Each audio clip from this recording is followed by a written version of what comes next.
name is Hélène Esnault. I was born in France, and all my mathematical life took place later on in Germany. And I moved mathematically really I started from local complex geometry, then to global complex geometry, then to geometry of finite fields, then to geometry over periodic numbers, and my dream would be to be able to do geometry over number field. So that's, so to speak, my mathematical development along the years.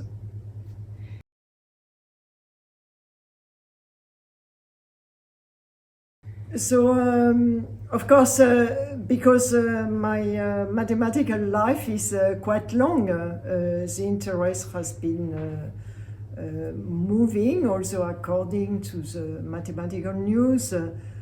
So currently, I will talk for what I'm thinking about currently. There are several directions. One is controlled by the understanding of the fundamental group of varieties over different kind of fields and the relations between those. And because it's very, very difficult to understand the fundamental groups, one way to try to do it is to do it by looking at local systems. And this is what I have been doing in the last maybe 6 or 7 years. Part of it was, in fact, a little bit successful because we could answer really conjectures. But the way is very, very long. So, and the way we could prove it is really by mixing completely a problematic which is completely coming from complex geometry with tools which are coming from arithmetic geometry.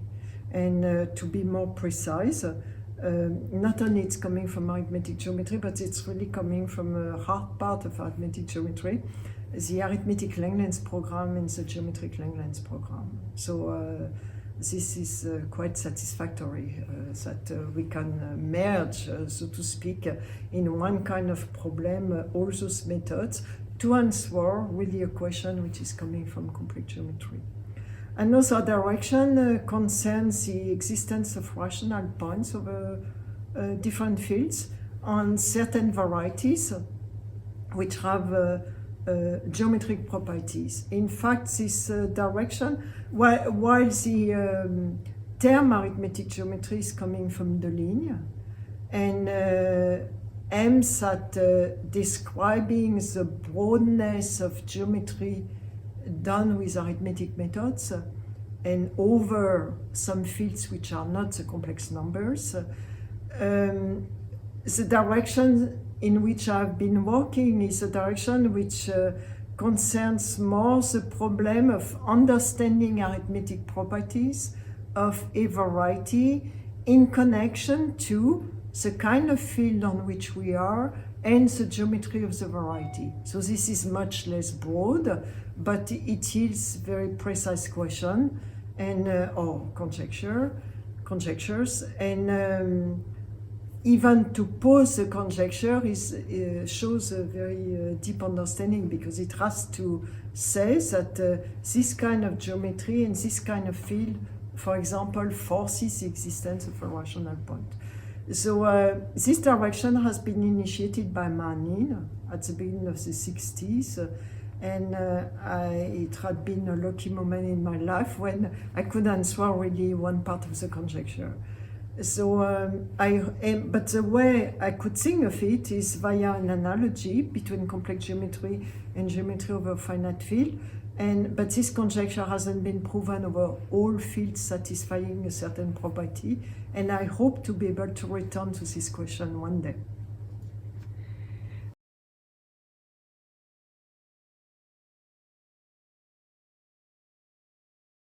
We didn't have, I mean, of course, in fact, when I luckily received the Cantor medal, Gerd, I think he sent me a little email or something to tell me he was first. So,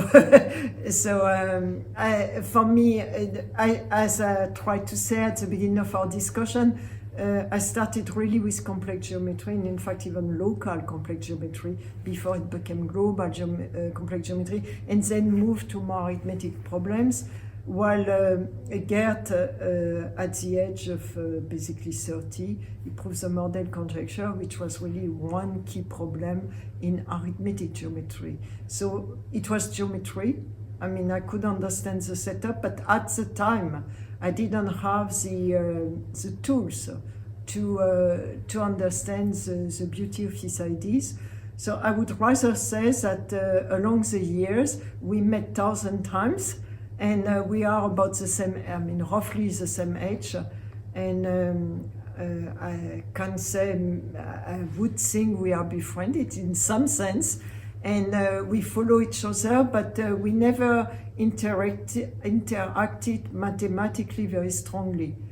Not so far, in particular via the last developments I personally had in the last years.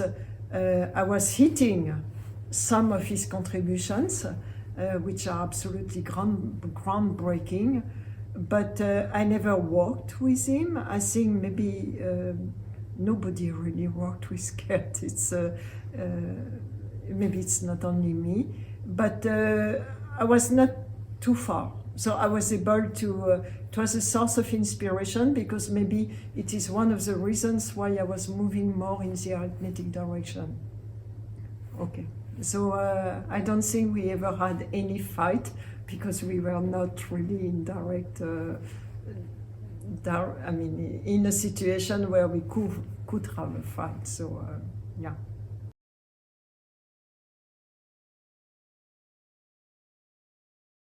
I spent 5 years of my life in Bonn, and in fact, so I was, of course, way younger. It's a very long time ago. I came to Bonn for 1 year, and I never left Germany. And I stayed 5 years in Bonn. So at the time, Gerd was not there. The director of the Max Planck Institute was Friedrich Hirzebro, who really built up the Max Planck Institute. So in a way, it was good for him that I was here, because it was immediately an opening towards the outside.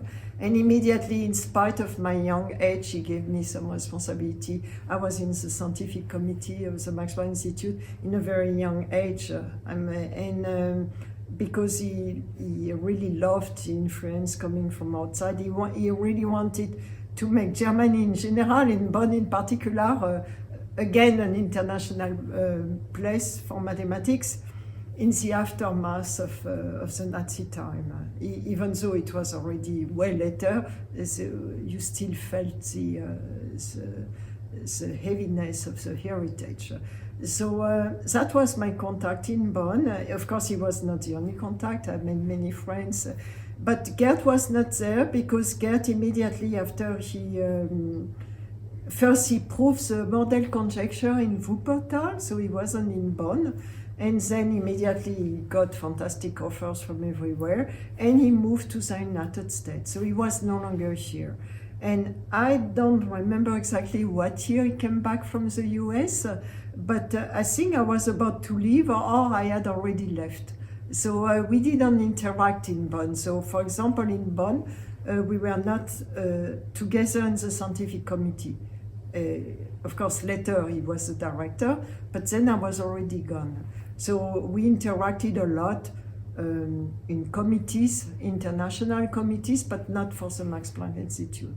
Now you ask about Bonn. For me, I was born in Paris. I grew up in a worker suburb of Paris. So arriving in Bonn, where you had cours basically on the street, and it was the capital of the Federal Republic of Germany, this was culturally quite a shock but I adapted, I think. So I stayed 5 years. So it's a long time in a young age, but it's not all the life. And after that, I never returned to Bonn. Of course, I came to give lectures or conference, beautiful conference, but I was not part of the internal way, internal scientific activities of the Institute of Bonn. It was more like I knew everybody and we had a lot of contact, but I was not here. It was clear I was not here.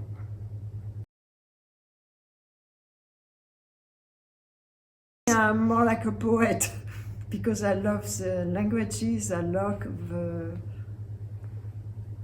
because I explain this in various discussions with people or interviews.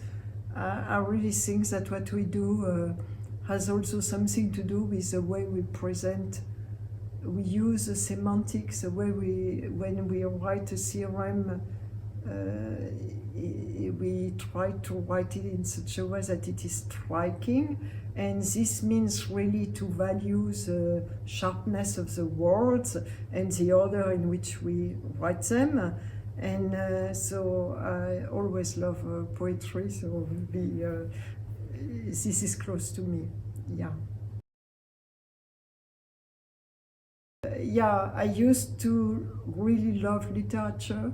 I was, when I was a schoolgirl, it was of course forbidden to read during the courses, so I used to have a book under the table, and I was reading novels, and I was really hungry for literature a lot. I read really an incredible amount of literature when I was very young.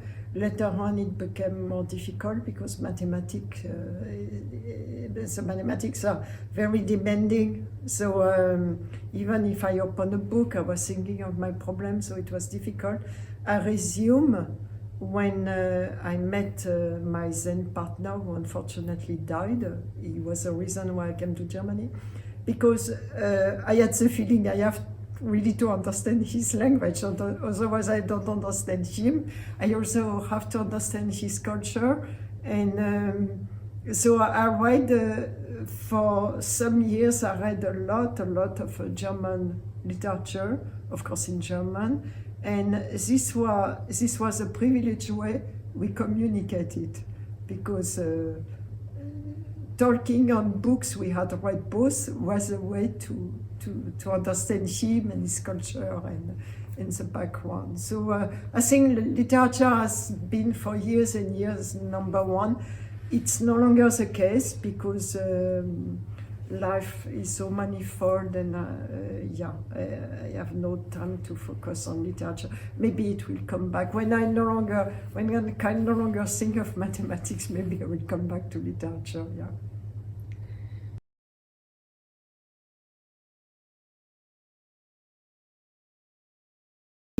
People who are educated in France, who are quite traditional or conservative in some sense, they fight very strongly for French being one language which is accepted.